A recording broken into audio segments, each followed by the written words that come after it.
Ujub itu akan menghancurkan seseorang. Kalau cerita tuh selalu saya. Gak tahu kalau saya mah gampang banget nyari kerjaan. Kalau saya mah ini, kalau saya mah ini, kalau saya mah ini. Al-madihu sammun qatil.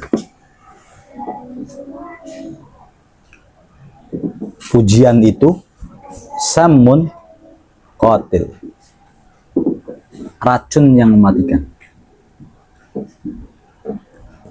Terutama muji diri sendiri.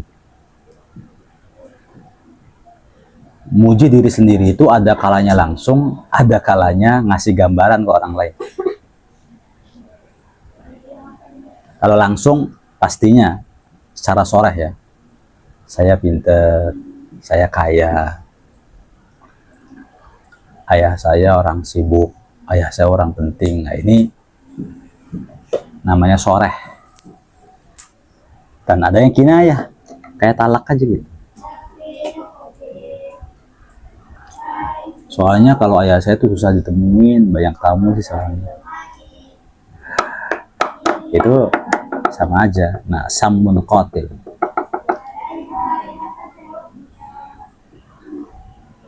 Gak tahu mbak kenapa santri laki-laki kalau ada saya itu matanya nggak bisa diem pada larak lirik. Itu berarti kinayah. Dia sedang membanggakan diri dia sendiri. Kalau bahasa kasarnya dia seakan-akan mengatakan bahwa saya itu cantik loh. Nah, sifat-sifat demikian tuh harus dibuang kalau masih ada pada diri kita. Karena begitu. Yang namanya pujian itu sammun qatil. Kita sudah berusaha bangga-banggain diri, bangga-banggain keluarga, bangga-banggain orang terdekat, tapi tidak sesuai ekspektasi itu. Kayak gimana gitu. Kalau anak kecil itu dibawa sama mbak-mbak tuh tetap masih nangis, tapi nggak tahu kenapa kalau dipegang sama saya langsung diem ya. Ngerti kan gitu? Nah ini hindari kata-kata, kalimat-kalimat begini hindari. Bahkan kalau bisa, kalau ada orang muji-muji kita dan kagum sama kita, kita hilangkan kesan-kesan begitu. Ih, anak-anak tuh ada saat diajar sama kamu tuh berubah akhlaknya apa? Gak tahu sih mbak, kayaknya bukan hanya sama saya deh. Emang anak-anaknya aja itu mah yang bagus. Dengan kekurangan dan kelemahan saya yang banyak tuh ya, anak-anaknya ini mungkin sudah terdidik dengan baik, terlatih dengan baik, sehingga saya hanya tahu matangnya saja, dinasihatin gampang. Begitu. Itu bahasa-bahasa yang halus, bahasa yang lembut. Nah, belajar dari hari ini, kalau bicara itu selalu merendah. Baik itu bicaranya atau tingkah laku kita yang merendah. Karena kasrotul madhi, banyak memuji ya, itu tuwallidu lin nafsi al-ujub wal ujub muhlikatun wal ujub muhlikatun.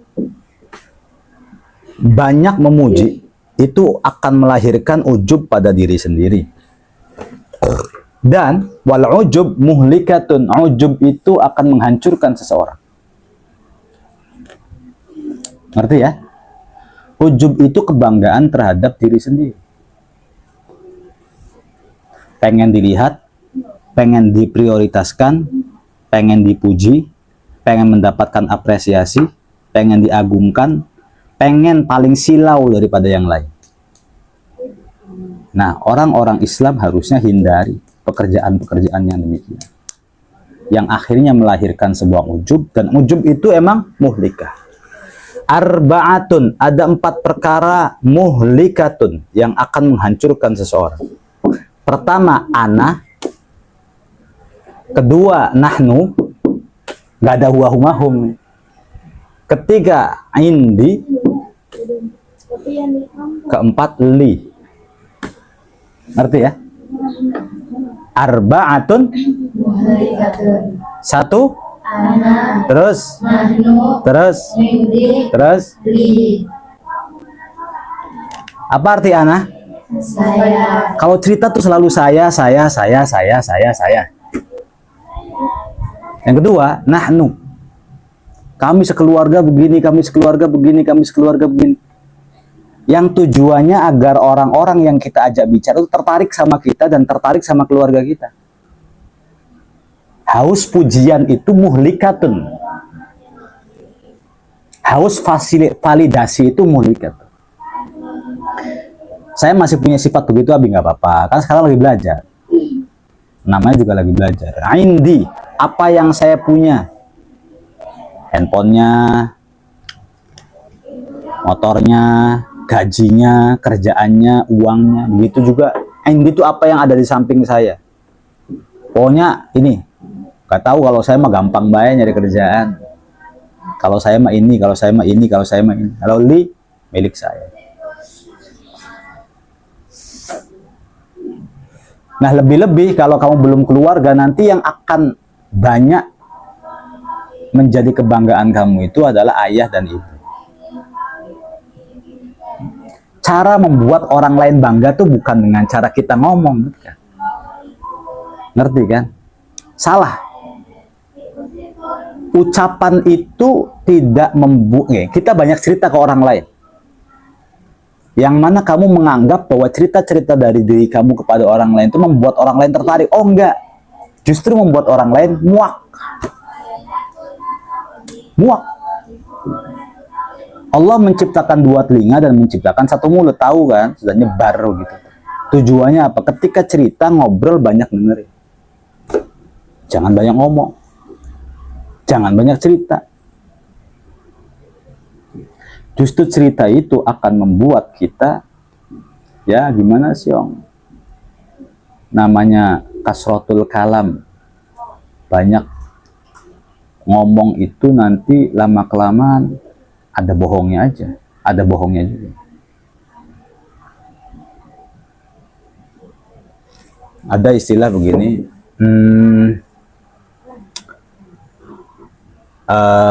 inna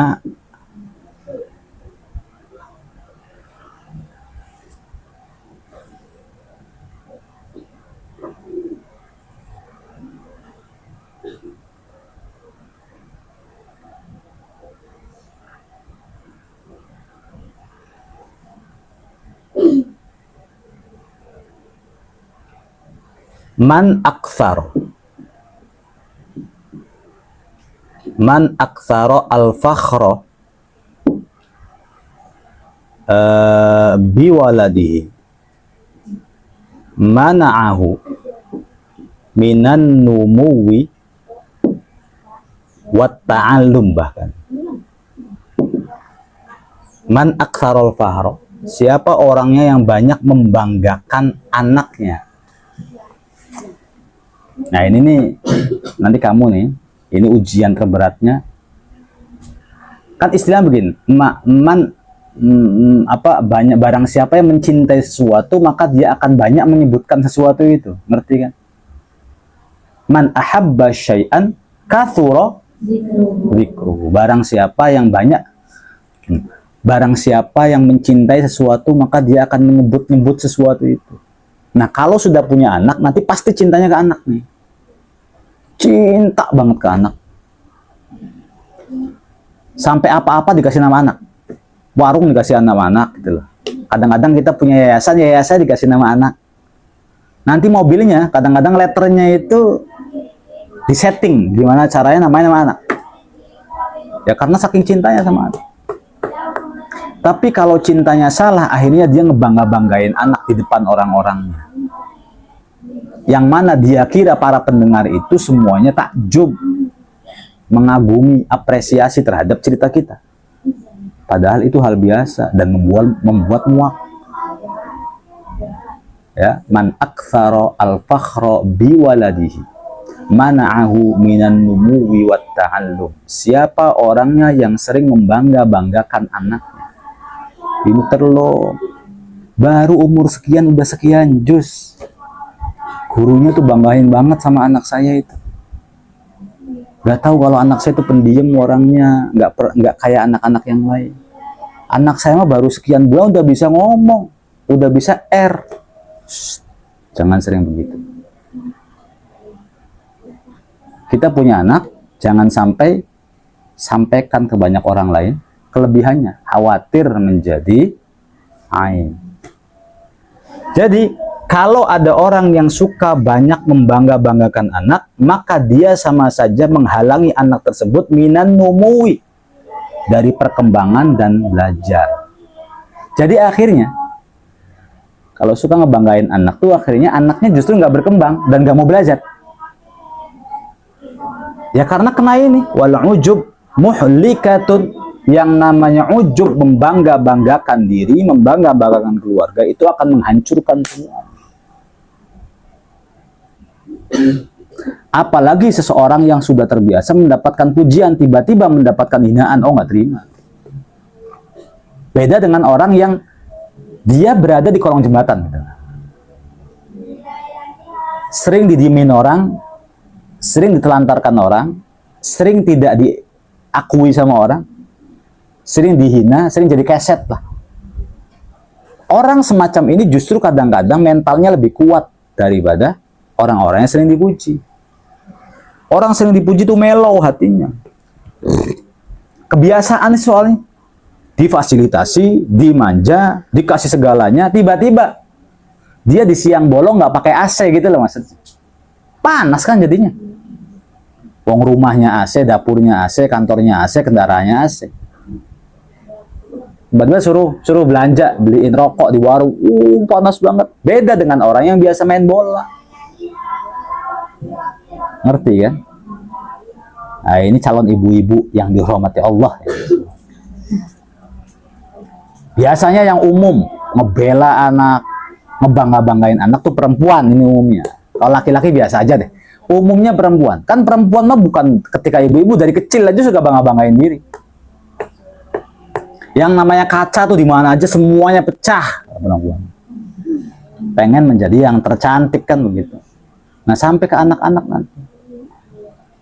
Kalau anaknya berantem sama orang lain nggak terima, salah ataupun benar nggak terima. Yang disalahin adalah yang lawan anak kita. Meskipun anak kita salah. Nggak boleh begitu. Kalau anak kita salah jangan dibela. Dilindungi ya, tapi jangan dibela gitu loh. Bedain antara ngebela dengan melindungi. Contoh nih. Anak kita di sidang. Salah. Ya kan kita malu pasti. Anak ibu mencuri. Anak ibu mukul anak saya. Anak ibu, iya pak, anak saya salah. Monggo silakan, nggak apa-apa. Pedih, sakit, gak enak hati, tapi udah biarkan dulu. Ini sebagai pendidikan kita gitu loh, biar anak kita nggak nakal. Tapi ketika dia mau mukul anak kita, jangan dibiarin. Jangan pukul pak, jangan pukul, nggak boleh. Dilindungi, tapi jangan dibela. Ngerti kan? Ini takdib namanya, pendidikan. Nah, rata-rata orang-orang yang sudah rumah tangga kurang ilmu.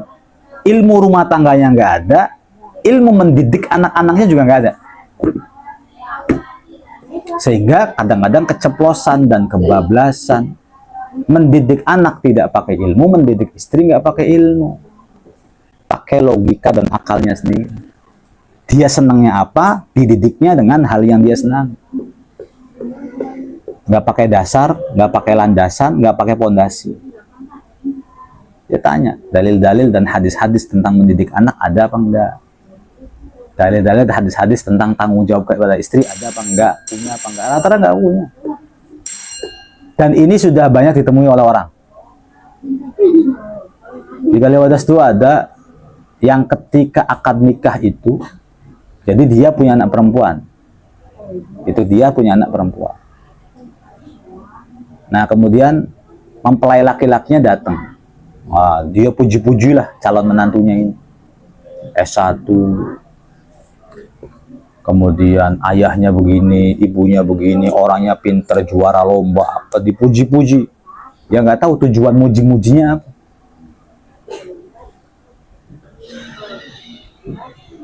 Tapi sampai hari ini tuh si menantu itu nganggur anak-anak. Nggak bisa berkembang, susah. Mana'ahu, ya, mana'ahu minan numuwi. Nggak bisa berkembang, tercegah. Yang mencegahnya itu adalah orang tuanya sendiri yang suka bela-bela anak. Yang suka muji-muji anak. Diingat-ingat nih ya. Awas, kalau nggak diingetin lagi kamu sampai suami nanti kebablasan lagi jadi. Sudah, anak kita punya kelebihan, bilang aja ya, ini min fadlillah, min fadli rabbi. Bu, anaknya pinter banget sih, pengertian banget sih, akhlaknya bagus banget sih. Peka loh, anak ibu tuh peka loh. Nah kita jawab, wallahu a'lam sih, saya nggak tahu ya. Mudah-mudahan bisa istiqomah sampai akhir. Ya ini mungkin karena gurunya lah. Karena gurunya, karena di TK, dididik, jangan karena saya. Apalagi sama ngomong, ya siapa dulu ibunya. Paham kan? Jangan sampai ngomong, siapa dulu dong ibunya. Jangan bilang begitu. Begitu juga seorang guru, jangan bangga-banggain muridnya. Nah, ketika kamu nanti punya murid-murid di SMP, punya santri dan lain sebagainya, pinter-pinter, juara-juara, jangan muluk-muluk gitu loh maksudnya. Bilang saja ini mah pinter karena orang tuanya gitu loh. Emang orang tuanya cerdas, anaknya ikut cerdas. Emang orang tuanya hebat, jadi saling lempar. Ngerti kan? Saling lempar pujian, bukan saling rebutan pujian. Nanti yang dikhawatirkan justru fatalnya begini, anak ibu itu hafal Quran, pinter, peka, akhlaknya baik. Iya dong, bapaknya siapa dulu dong. Tapi kan bukannya dia dididik dengan didikan yang baik di pondok pesantrennya, ya itu mah sekedarnya berapa persen? Cuma 20%, 80%-nya ngegen Bu, dari saya ngegen. Ujub atau bukan? Ujub. Nah, ujub ini yang menyebabkan anak akhirnya nggak berkembang. Justru apa yang kita ceritakan, seseorang sudah memberikan nalar dan ekspektasi yang luar biasa, tapi kitanya yang mencegah. Ih, ternyata nganggur. Ih, ternyata sombong. Ih, ternyata bawel. Wallahu a'lam.